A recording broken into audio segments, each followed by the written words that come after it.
In 1986, the Red Sox were in the World Series again, facing the New York Mets. It was the first time a team from Boston had played a team from New York in the series since 1912, when Fred Snodgrass's fielding error had given the championship to the Red Sox.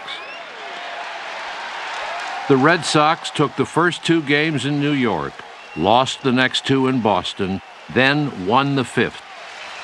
They needed just one more win to clinch their first World Championship since 1918. In Game 6 at Shea Stadium, the 2 teams fought through the 9th, with the score tied 3-3. NBC had the World Series in 1986. It was my job to be in the Red Sox clubhouse after the 6th game. I went down at the end of the 8th inning. The score was tied, but I knew I had to be there quickly in case the game should suddenly end. So I watched the last couple of innings from the corner of the Red Sox dugout. Aguilera brings it in to Henderson. Swinging a long one into left field. That ball might leave the park. It's a home run, and Boston leads here in the 10th inning.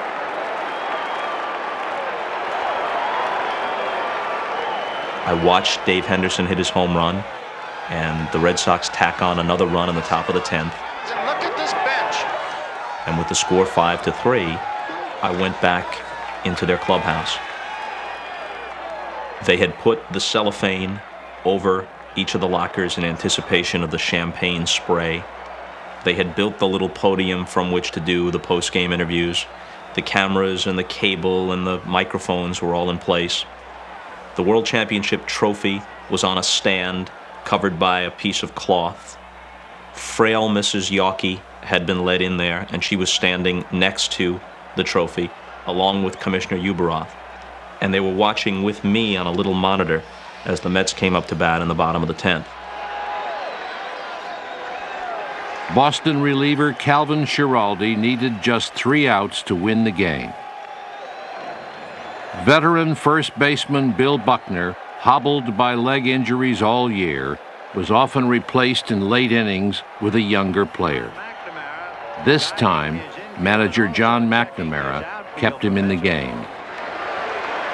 0-2 to Wally Backman. Little poke job to left, Rice coming over. 1 away.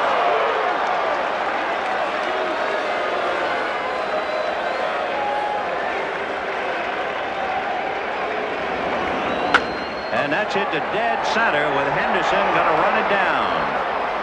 And the Mets are down to their last out. I remember I was standing there thinking to myself, this is going to be the first ever interview in the wake of a Red Sox championship.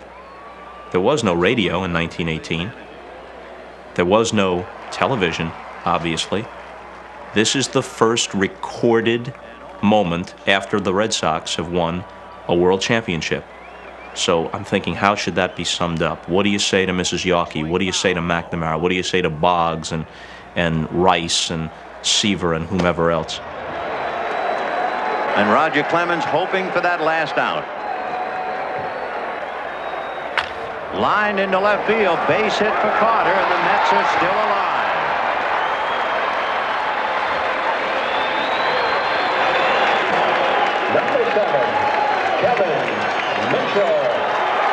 Mitchell has had 5 at-bats in the series. He's 1 for 5. John was just wanting his ball club. No trick plays, no nothing. Keep Mitchell off second base. Carter at first. Curveball, and that's going to be hit to center. Base hit.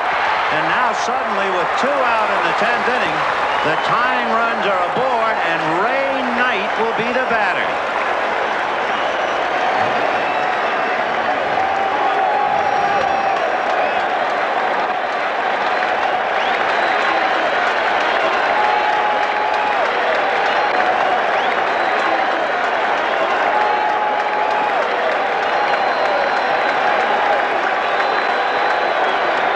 And that's going to be hit into center field, base hit. Here comes Carter to score, and the tying run is at third in Kevin Mitchell. the Mets refuse to go quietly. With 2 out, they come scrambling back with consecutive hits. And John McNamara goes to the mound. 5-4 Red Sox, and he wants Bob Stanley to pitch to Mookie Wilson. And I remember I said to the people in the truck, who I could hear through my earpiece, what happens if they tie the game? And they said, you get the hell out of there as fast as you possibly can. Engine mount some more. With 2 out in the 10th, 5-4 Red Sox. Ray Knight at first, Kevin Mitchell at third. 2-2 to Mookie Wilson.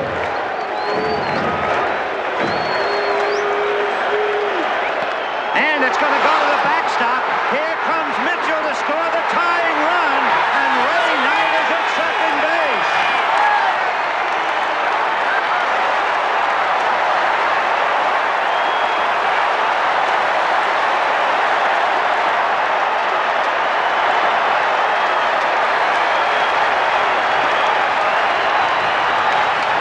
Can you believe this ball game at Shea? Oh, brother. So the winning run is at second base with 2 out, 3-2 to Mookie Wilson. Little roller up along first, behind the bag. It gets through Buckner. Here comes Knight, and the Mets win it.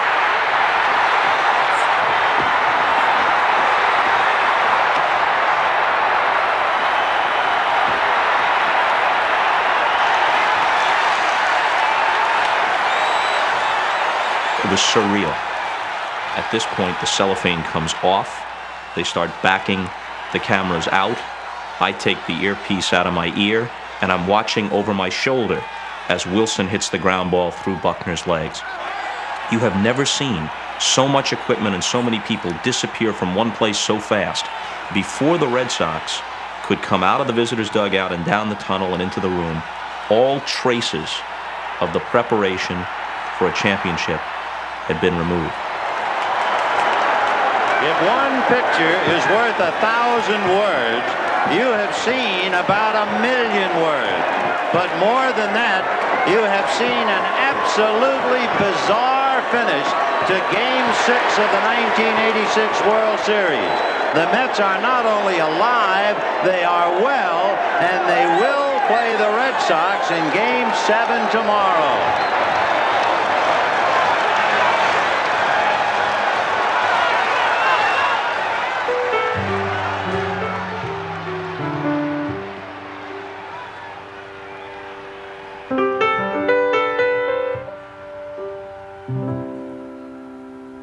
2 days later, the Mets won the championship 8-5.